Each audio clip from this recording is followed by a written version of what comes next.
మీ personal interviews మరియు వ్యాపార ప్రకటనల కొరకు ఈ నెంబర్ని సంప్రదించండి. నమస్తే, వెల్కమ్ టు మనం టీవీ. నేను మీ ప్రియాంకారావు. ఈ రోజు మనతో పాటు సీనియర్ జర్నలిస్ట్ లలిత్ కుమార్ గారు ఉన్నారు. వారితో మాట్లాడదాం. నమస్కారం సార్. నమస్తే ప్రియాంక. సార్, ఆళ్ల నాని అంటే వైసీపీకి ఎంత నెగిటివ్ టాక్ ఉందో అది అందరికీ తెలుసు. కానీ వైసీపీలో ఉన్న ఆళ్ల నానికి సంబంధించి మాత్రం ఆ రేంజ్ లో నెగిటివ్ టాక్ ని ఎక్కడ కూడా వినలేదు. సో అంటే వైఎస్ఆర్సీపీ ప్రభుత్వంలో డిప్యూటీ సీఎం గా చేసిన ఆళ్ల నాని ఈరోజు వైఎస్ఆర్సీపీని వదిలి టీడీపీలోకి రాబోతున్నారు అన్న వార్తలు, ఈరోజు స్వయంగా బాబు గారిని కలవబోతున్నారన్న వార్తలు ఎలా చూడాలి? అంటే ఆయన గతంలో కొద్ది రోజుల క్రితం వైసీపీ నుంచి బయటకు వచ్చాడు. అవును. కొద్ది రోజులు రాజకీయాలకు దూరంగా ఉంటానన్నాడు. అవును. తర్వాత ఇప్పుడు ఆయన తన రాజకీయ భవిష్యత్తు ఏది, భవిష్యత్తులో రాజకీయ పార్టీ మనగలుగుతుంది, ఏ పార్టీలో ఉంటే నేను మనకు రాజకీయ భవిష్యత్తు ఉంటుందనే ఉద్దేశంతో ఆయన టీడీపీలో చేరతారనే ఊహాగానాలు కూడా వినపడుతున్నాయి.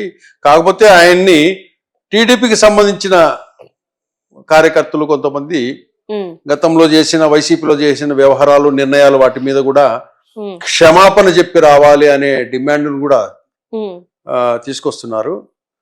కాకపోతే ఆళ్ల నాని గారు ఈజ్ వెరీ గుడ్ లీడర్. కాకపోతే వైసీపీ ప్రభుత్వంలో తీసుకున్న కొన్ని నిర్ణయాలు కానివ్వండి, లేకపోతే టీడీపీ కార్యకర్తల మీద వేధింపులు కానివ్వండి, దీని తరహా ఇవన్నీ చూసిన తర్వాత దానికి క్షమాపణ చెప్పి రావాలి అంటున్నా. అవి చిన్న ఇష్యూసే కాబట్టి సమస్య పోతాయి కూర్చొని మాట్లాడుకుంటే. అయితే ఈజ్ వెరీ గుడ్ లీడర్. కానీ టీడీపీ ఆళ్ల నానిని యాక్సెప్ట్ చేస్తుందా? అంటే ఇక్కడ రాజకీయాల్లో యాక్సెప్టెన్సీ అనేది ఉండదు, పర్సన్ను బట్టి ఉంటుంది.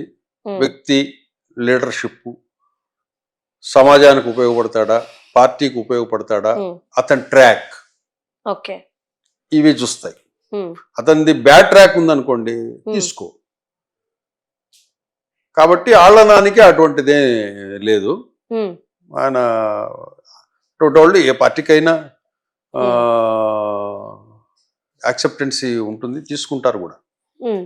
అదే దాంతోపాటు సంక్రాంతి తర్వాత టీడీపీ జనసేనలకి కూడా కొన్ని వలసలు ఉన్నాయి వైసీపీ నుంచి. ఓకే, వైసీపీ నుంచి కొన్ని వలసలు ఉన్నాయి. వాటికి కూడా చర్చలు జరుగుతూ ఉన్నాయి. కొంతమంది నియోజకవర్గ స్థాయిలో, జిల్లా స్థాయిలో కొంతమంది నాయకులు జనసేన వైపు కొంతమంది, టీడీపీ వైపు కొంతమంది బీజేపీ వైపు కూడా చేరిపోతున్నట్లు మనకు తెలుస్తూ ఉంది. ఇక్కడ ఏంటంటే రాజకీయాల్లో ఇక్కడ ఎవరు గుడ్ బ్యాడ్ అనేసి మనం కొలతలు వేయలేం. తీసుకునే పార్టీ, ఆ వ్యక్తి ట్రాక్ రికార్డు చూసి ఇతను పార్టీకి ఉపయోగపడతాడా, ప్రజలకు ఉపయోగపడతాడా, ఈ రెండే చూస్తాయి. ఈ రెండు తీసుకొనేసిన తర్వాతే పార్టీలో చేర్చుకుంటాయి. ఒకవేళ నేర చరిత్ర ఉండో, లేకపోతే బ్యాడ్ ట్రాక్ ఉండో, సమాజంలో అతనికి మంచి పేరు లేదు, ఇటువంటి అయితే కనుక ఆ పార్టీస్ తీసుకో. ఎందుకంటే ఏ పార్టీకైనా అటువంటి వ్యక్తులు డ్యామేజ్. కాబట్టి ఈ ఇష్యూ త్వరగా, ఆళ్ల నాని ఇష్యూ కూడా త్వరగా సమసిపోతుంది. అట్లాగే ఇంకా కొంతమంది కూడా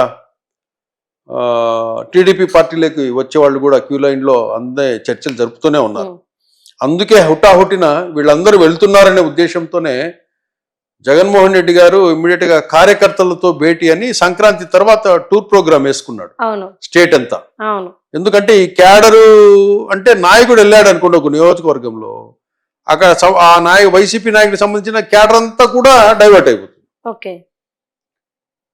అదొకటి. అంటే క్యాడర్ బేస్ అక్కడ లోకల్ గా ఉన్న వాళ్ళ మీద ఉంటుంది. ఇక్కడ వైసీపీలో లోకల్ పరిస్థితులను బట్టి వీళ్ళు షిఫ్ట్ అవుతుంటారు. కానీ TDP cadre different. TDP cadre fixed గా ఉంటుంది, నాయకులు మారుతుంటారు, ఆ పార్టీలకి ఈ పార్టీకి వెళ్తుంటారు. కానీ టీడీపీ క్యాడర్ అనేది స్టాండర్డ్. కానీ వైసీపీకి క్యాడర్ అనేది స్టాండర్డ్ లేదు. ఏదైతే లోకల్ లీడర్ ఉంటాడో ఆ లోకల్ లీడర్ మీద ఆధారపడి ఉంటారు. కాబట్టి ఆ లోకల్ లీడర్ ఏదైతే పార్టీలోకి వెళ్తాడో వీళ్ళందరూ వెళ్ళిపోతారు.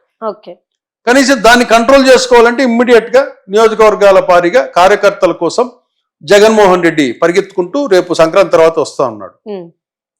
వచ్చి ఆ సంక్రాంతి వచ్చి ఆ కార్యకర్తలు అటువైపు వెళ్ళకుండా కొంచెం అడ్డుకట్ట వేసి పట్టుకోవడానికి వీలుగా ఉంటుంది.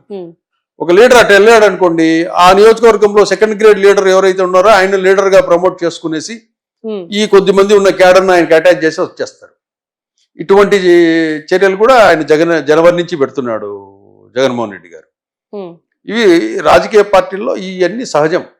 కాకపోతే మంచి మంచి వాళ్ళని పిక్ చేసుకుంటున్నాయి. ఈ టీడీపీ కూడా స్టాండర్డ్ పర్సన్స్, మంచి ప్రొఫైల్ ఉన్న వాళ్ళను పార్టీలోకి తీసుకుంటుంది. అట్లాగే యూత్లో ప్రధానంగా దాని మీద కాన్సన్ట్రేట్ చేసి టీడీపీ పార్టీ ఏం చేస్తుందంటే ఒక 20 సంవత్సరాల పాటు పార్టీ కోసం కష్టపడి వాళ్ళు ఎవరైతే ఉన్నారో అటువంటి యంగ్స్టర్స్ని కూడా పిక్ చేస్తాం. ఆ వర్క్ జరుగుతుంది. అట్లాగే జనసేన పార్టీ కూడా ఒక మంచి టీమును వాళ్ళు సెలెక్ట్ చేసుకుంటున్నారు. సెలెక్ట్ చేసుకునేసి నియోజకవర్గాల్లో ఉన్న మంచి యూత్, రాజకీయాల మీద ఆసక్తి ఉన్నారు, పవన్ కళ్యాణ్ భావజాలము వాటి మీద ఆసక్తి ఉన్నవాళ్ళు, ఆయనతో పాటు నడిచే వాళ్ళు ఎవరైనా ఉన్నారా, అట్లాగే సనాతన ధర్మం అనే అంశం మీద, ఇట్లా ఈ అంశాల మీద కొంతమంది యూత్ను, లేడీస్ వీళ్ళందరినీ కూడా పార్టీలో చేర్చుకుంటా ఉన్నారు. సార్, అంటే ఆళ్ళ నానిని టీడీపీ పార్టీలో చేర్చుకుంటే ఇక్కడ డిప్యూటీ సీఎంగా చేసి ఉన్న వ్యక్తి కాబట్టి, రాజకీయ పలుకుబడి అన్నీ తెలిసిన వ్యక్తి కాబట్టి ఏ హోదాలో టీడీపీలో కొనసాగే అవకాశం ఉంది? హోదా అంటే గనక ఇప్పుడు పార్టీ ఎట్లా ఉంటుందంటే టీడీపీ అనేది ఒక స్ట్రక్చరల్ పార్టీ. ఆ స్థాయి నుంచి ఒక డిప్యూటీ సీఎంగా చేసిన వ్యక్తి వస్తే గనక ఆయనకు తగ్గట్టు పార్టీ పదవి కానీ, ఆయనకు తగ్గట్టు గౌరవం ఎలా ఉండాలని కానీ అదొక పారామీటర్స్ ఉంటాయి. దాని తగ్గట్టు అవన్నీ చూసుకున్న తర్వాతే పార్టీలోకి తీసుకుంటారు. మిగతా పార్టీలు అలా కాదు, ఎవరు వచ్చినా వచ్చేసేయండి మళ్ళీ చూద్దామనే వ్యవహారాలు ఉంటాయి మిగతా పార్టీలు. కానీ టీడీపీ పార్టీలో ఏమిటంటే డిప్యూటీ సీఎం హోదాలో చేసిన వ్యక్తికి ఆ హోదా గౌరవం తగ్గకుండా పార్టీలో ఒక ఉన్నతమైన పదవితో పాటు ప్రభుత్వంలో ఏదైనా అతనికి అవకాశం ఉంటుందా అట్లాగా చూసేసి ఆ గౌరవం వాళ్ళకి ఇస్తారు. నో ప్రాబ్లం, అట్లాంటివి ఉండవు. సో అంటే ఆళ్ళ నానితో పాటు ఒక విధంగా చూస్తే రీసెంట్ గా కూడా అంబటికి కూడా కొంచెం పవన్ కి సపోర్ట్ చేస్తున్నట్టుగానే ఆయన వ్యాఖ్యలు ఉన్నాయి, మద్దతు తెలుపుతూ. సో అంటే రాబో రోజుల్లో అంబటి రాంబాబు వీళ్ళు కూడా పార్టీ మారే ఛాన్సెస్ ఉన్నాయా? చెప్పాను కదా ఇందాక. ఇప్పుడు అంతా వీళ్ళంతా ఏం చేస్తున్నారంటే జనసేన టీడీపీ వైపు, టీడీపీలో కుదరదు అనుకోండి జనసేన వైపు, జనసేనలో ఇదే అనుకోండి ఇటువైపు. అట్లా ఈక్వేషన్ పరంగా ఇప్పుడు కాపు సామాజిక వర్గం ఉన్నారంటూ లీడర్ ఎవరైనా కాపు సామాజిక వర్గం జనసేనలో ఉండలేరు, ఎందుకంటే అది పవన్ కళ్యాణ్ అధ్యక్షుడే కాపు సామాజిక వర్గం. ఈ కాపు సామాజిక వర్గం లీడరు టీడీపీలో ఉండొచ్చు, ఆ గౌరవం వేరు. అట్లాగే రెడ్డి సామాజిక వర్గం ఉంది. రెడ్డి సామాజిక వర్గము జగన్మోహన్ రెడ్డి దగ్గర ఉంటే కనుక ఒక రకంగా ఉంటుంది. అదే రెడ్డి సామాజిక వర్గము జనసేనలో ఉందనుకోండి ఆ గౌరవం వేరుంటుంది. ఆ కమ్యూనిటీ ప్రయారిటీ కింద ఆ విలువలు వేరుగా ఉంటాయి. సొంత క్యాస్ట్ వాళ్ళకి ఆ విలువలు వేరు ఉంటాయి. అట్లాగే రెడ్డి కమ్యూనిటీ వాళ్ళు ఉంటారు, టీడీపీ పార్టీలో అవకాశం ఉంటుంది. అది కమ్మ సామాజిక వర్గానికి సంబంధించిన పార్టీ అనేసి వీళ్ళు గుర్తిస్తారు. కాబట్టి ఆ విలువలు అన్ని, అంటే ఒక పార్టీ అంటే అన్ని కులాలు కావాలి. కాబట్టి ఇప్పుడు నేను టీడీపీ పార్టీ, నేను కమ్మ సామాజిక వర్గానికి సంబంధించిన వ్యక్తిని ఒక పార్టీని రీజనల్ పార్టీ రన్ చేస్తున్నట్టే నాకు రెడ్లు కావాలి, ఎస్సీలు కావాలి, బీసీలు కావాలి, మిగతా అందరు కావాలి. నేనేం చేస్తాను, నా కులం కంటే వీళ్ళకి ప్రయారిటీ ఎక్కువ ఉంటుంది. అందుకే పార్టీలో ఉండేది వాళ్లే కదా, వాళ్ళకే ప్రత్యేకత అంతా వాళ్ళకే ఉంటుంది. అవకాశాలు కానీ ఆపర్చునిటీస్ కానీ వాళ్ళకే ఎక్కువగా ఉంటాయి. అట్లాగే జనసేనలో కూడా అంతే.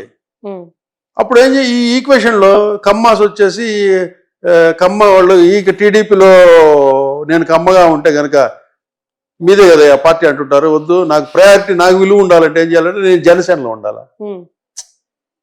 జనసేనలో అంటే అదొక ప్రత్యేకత, ఎందుకంటే కాపు సామాజిక వర్గం సంబంధించిన వ్యక్తికి సంబంధించిన పార్టీ కాబట్టి దాంట్లో ఒక కమ్మ నాయకుడిగా, ఒక రెడ్డి, ఒక బీసీ, ఒక మైనారిటీ, వాళ్ళకి విలువలు ఉంటాయి బాగా ఓకే సొంత క్యాస్ట్ వాళ్ళ కంటే. ఎందుకంటే వాళ్ళే ముఖ్యం కదా పార్టీకి. అట్లా ఉంటుంది కాబట్టి అట్లా షేరింగ్స్ మారుతుంటాయి. ఓకే అది. Right. Thank you so much sir. Thank you Priyanka.